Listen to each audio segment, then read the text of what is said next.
Gilbert from Kahn University. Do you want to? Thank you, Steve. And thank you very much for inviting me and for arranging this opportunity for us to sort of get together and try to deal with some of these very troubling issues. Let me, in fact, I wasn't going to comment on it, but I want to pick up on the opening comment about narrative, because I think it's so well put, and that is that sort of like looking at the creation of the world and saying, you've got to accept the biblical narrative, there was no evolution. And we can start with certain facts, and then you can have your normative and your theological explanations for things, but there are certain facts that you can't run away from.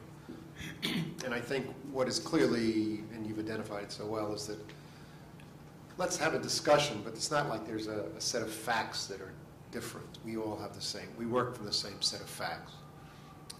And then let's see how we interpret them. I want to give you some random responses to the dilemma, I think, that we face in looking at the problem of the narrative. And I want to do it, at least in part. My field, as Steve mentioned, I'm a political scientist. I deal with public policy. I deal with decision-making.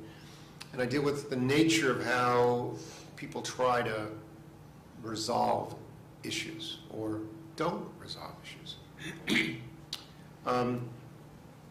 But the problem we find in dealing with the Palestinian-Israeli confrontation, I think, can be seen through a couple of observations, personal observations that I've had. I sat in a room in the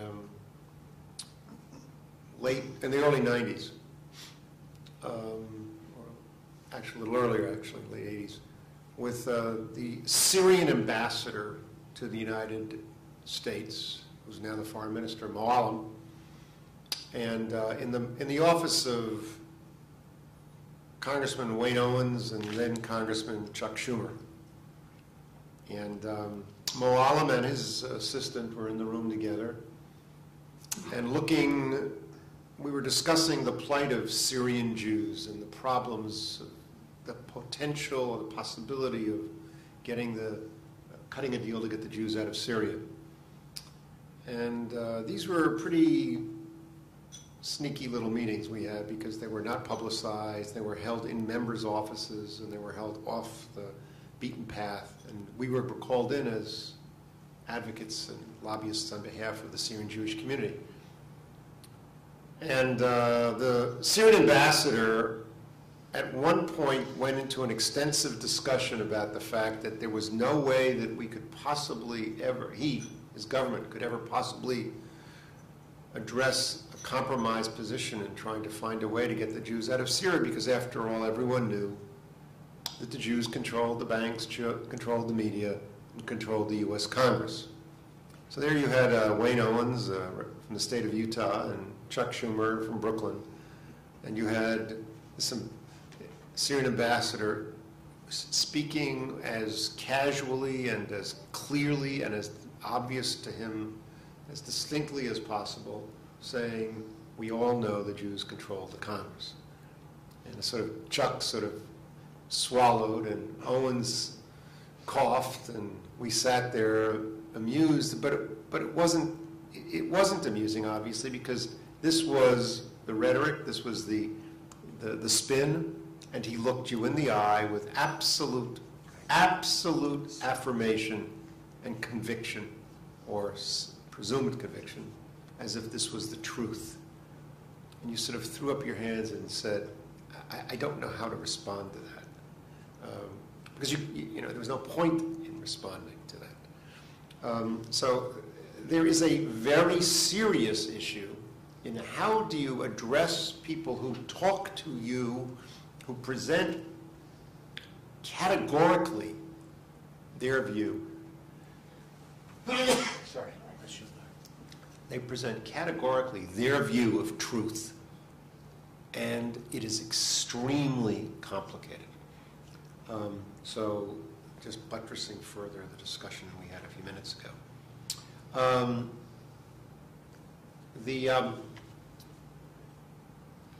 I want to talk now positively, because I think that's sort of a very upsetting kind of image.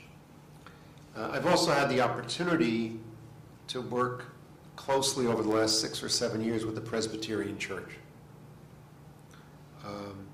And I must tell you, as you all know the results this summer, there's a lot of progress that's been made between the dialogue and the communications that Jews and Presbyterians have been having. I've been involved in a group of Jews and Presbyterians working together for these 7 years. We went to Israel together. It was the toughest, most arduous trip I've ever taken because I slept less, and I don't sleep very much as it is, but we would be working on the second or third bottle of wine at 1 o'clock in the morning, and then I'd go off to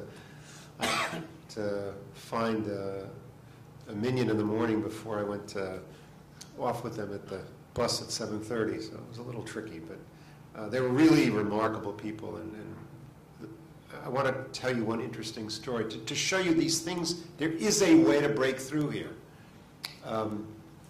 We met in Bethlehem with a director of a school, a Christian school, who pleaded with everybody that we have to do something about all the checkpoints, and we have to do something about the difficulty in transmitting, or people traveling, girls or boys going to school in Jerusalem, teachers trying to get to classes on time, lining up every single day and being going through the same precise checking. And he begged for us to try to find ways to facilitate their opportunity to do their job and to just teach and be students. And very sympathetic and very cogently reasoned.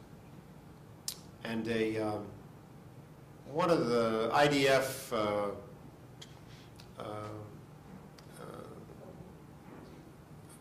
not generals, I guess, but commanders of one of the checkpoints who was with us at that point also followed, and he said everything that my colleague, this principal from the school in Bethlehem, had said is correct. It's degrading, it's humiliating, it's outrageous, it's unconscionable, it never ends, these lines are ridiculous. He said, but I get up in the morning in Jerusalem at 5, I give a kiss to my 2 kids, and I get in my car to come out to command the checkpoint here in Bethlehem. He said, my kids go off to school at 7:30, 7:45. I want to know that when they come home, that when they get to school and they come home from school that night, they are going to make it home safely. And he said, I don't disagree. He said, but until I feel that my children can come home safely and soundly and not be harassed and, God forbid, be blown up, I can't stop checkpoints. So that was such a compelling response that it was very, very real. And I think that's a distinction that we have to understand in how we present and how it's presented. I want to make a comment also about this old bugaboo that many of us have been talking about for a long time about Israeli hasbara and how the Israelis present their own case, which from time to time has improved and from time to time has not been good. And I think, unfortunately, the opportunities that present themselves, I believe, for Israelis to change the perspective or to change the argument or to foster an alternative argument. I could give you many, many examples. I was struck by the latest fuss being made now about the Soros money going to J Street, and yes, no, what the future means for an alternative to AIPAC, and et cetera, et cetera. and who was telling the truth and so on. And I was struck by not only the arguments and the discussions that recent disclosure generated, but it reminded me of something, and here I get to this question of how do you present the argumentation. At the time that this new pro-Israel questionable lobby began to develop, they had their first conference about a year ago, I guess, in Washington, invited the then newly appointed Israeli ambassador, Michael Oren, to speak, and he refused to attend. And, or was given instructions not to attend, or was told that he should not appear. And it was very clear, if you sensed what went on there, and if you read about it and understood what happened, that it would have been remarkably disarming if the Israeli ambassador had walked into the room, which he would have done and did do when he went home to Israel to speak before similar groups in Israel, where he could not bring himself to do it or was not allowed to do it here in the States. And so instead of taking the story and presenting the story and diffusing those who seek to criticize or to point out the failures, by taking the argument into the setting, you can, I think, effectively try to change the narrative, or as we say, present the story differently. We need not be concerned, reticent, afraid. We can take that argument out. And I think that's, to me, part of what we have to do in terms of being more aggressive and not allowing the terms of debate to be determined by those with whom we disagree or who present in an inaccurate picture. I have other comments, but let me stop here and please. Thanks, Dr. Kahn.